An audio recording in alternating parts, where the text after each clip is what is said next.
आपण माने केबे जानिबाकू इच्छा करिसंती जे आपण पूर्व जन्मरे कोन थिले। अनेक लोकंक मनरे एही प्रश्न आसे सेमाने तांको पूर्व जन्मरे कोन थिले बोली आउ केउ कर्म पाई तांको एही जन्मरे मनुष्य जन्म मिलिला। आजिर एही वीडियो इंटरेस्टिंग हेबाकू जाउछि कारण आज आमे कहिबु गरुड़ पुराण रे लेखा होइथिबा एहार सत्यता विषय रे जहा परे आपण जानि परिबे पूर्व जन्म रे आपण कोन थिले। हेले जानिबा आगुरु आपणकर प्रिय चैनल मिस्ट्री वर्ल्ड को प्रथमे सब्सक्राइब करि नियंतु जहा परे एभली अधिका वीडियोस आपण देखि परिबे। तेबे गरुड़ पुराण रे एहाकु नै अनेक किछि लेखा अछि जहाकु जानिबा परे सत सामना को आसीछि। प्रकृत रे किए केउ जोनि रे जन्म नेब ताहा एही शास्त्र रे लेखा होइछि। आपण हुंतु अबा मो किंबा अन्य केही समस्तंकर जन्म पूर्व निर्धारित होइछि। साधु संत माने निज धर्म कर्म बलरे निजर अतीत और भविष्यत विषय रे जानि पारुथिले किंतु आम पाखे तो ताहा संभव नुहे। हेले धर्मशास्त्र रे एहाकु नै किछि नियम लेखा अछि। भगवान विष्णु पक्षीराज गरुड़ंकु एहा विषय रे पूर्ण रूपे बुझाई कहिथिले जदि मनीष वर्तमान जन्म रे तार एमिति किछि भलो काम करिछि तेबे से पुणी थरे मनीष जन्म पाइबो किंतु किछि पाप कर्म जदि करिछि जाहाकु कले अलगा जोनि रे जन्म नेबाकु पड़िबो। शास्त्र अनुसार मनीष जन्म बहुत कष्ट रे मिलथाय। मोट 84 लाख जोनिरु मनीष एकमात्र जोनि जहार बुझिबा सहिबा चिंता करिबा शक्ति रहिछि। एही जोनि रे करुथिबा कर्म ही आपणको आपणक परवर्ती जन्मर जोनि को निर्धारित करिथाय। मनीष तार कर्म फल भोगिबा पाई ही अलगा जोनि रे जन्म नै थाय। भल कर्म अबा खराब कर्म सबुर फल मनीष को एही जन्म रे भोगिबा को पड़िथाय। से जहा भी कर्म करे भगवान तार फल दियंती।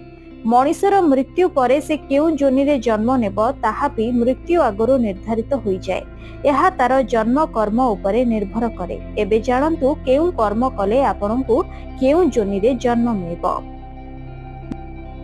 मने रखंतु आपण जदि एही जन्म रे मनीष जोनि रे जन्म नै छंती तेबे परवर्ती जोनि अलगा रहिबो ताहा भी आपणकर कर्म उपरे निर्भर करिबो। जे भलो कर्म करे से मनीष जन्म पाए। जे पाप कर्म करि थाए से अन्य 84 लाख जोनि रो कोनोसी गोटे जोनि रे जन्म नै थाए। महर्षि वेदव्यासଙ୍କ कहिबा अनुसारे जेउ पुरुष पर स्त्री सह अनैतिक संपर्क रखे और सबु बेले स्त्री रो अपमान करे ताको भयानक दंड मिले, नरक जंत्रणा से भोगे। से माने अलगा अलगा जोनि रे सबुथर जन्म मिलथांती। स्त्री को असम्मान तथा निरादर करुथिबा लोक प्रथमे कुकुर जन्म पाइथाय। एहा परे चिल साप काउ भली जोनि रे जन्म निए। से भली बड़ भाई सब बेले पिता तुल्य होइथाय। केबे भी तांकु असम्मान करिबा उचित नुहे, नचेत पक्षी जोनि रे जन्म मिलिथाय। चोरी करिबा सबुठु खराब काम होइथाय।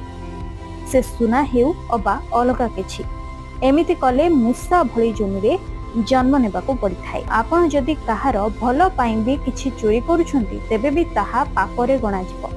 जदि किए काहार हत्या करूछि तेबे से गध जोनि रे जन्म नै थाए। एबे प्रश्न उठुछि तेबे मनीष जन्म किभली मिलिथाय। वेदव्यासଙ୍କ कहिबा अनुसारे 1000 जोनि रे जन्म नेबा परे मनीष जन्म मिलिथाय किंतु किए जदि भलो काम करूछि तेबे से पुणी थरे मनीष जन्म नै पारे। अन्य मानंकु सहाय्य करिबा काहाकु कष्ट न देबा भली भलो कर्म कले मनीष पुणी थरे मनीष जोनि रे जन्म निए। एमाने पशु पक्षीक सेवा भी करिथांती जहाकी भलो कर्म को सूचाए। शेषरे जे निजर संचित धन को धार्मिक काम रे लगाए से मनीष जन्म पाइथाय बोली गुरुदेव कहिसंती। एहा मध्य गरुड़ पुराण रे लेखा अछि जहाको भगवान विष्णु मध्य कहिथिले। एबे आपण जानि सारि थिबे केउ कर्म कले मनीष जन्म मिलिथाय। तेनु आपण भी भलो कर्म करंतु। आउ हां वीडियोटी जति भलो लागिछि हमकु कमेंट रे जणांतु। वीडियो को लाइक शेयर करंतु। एभली खबर विषय रे जानिबा पई आज ही हम चैनल को सब्सक्राइब करि नियंतु। रहूछु जय जगन्नाथ।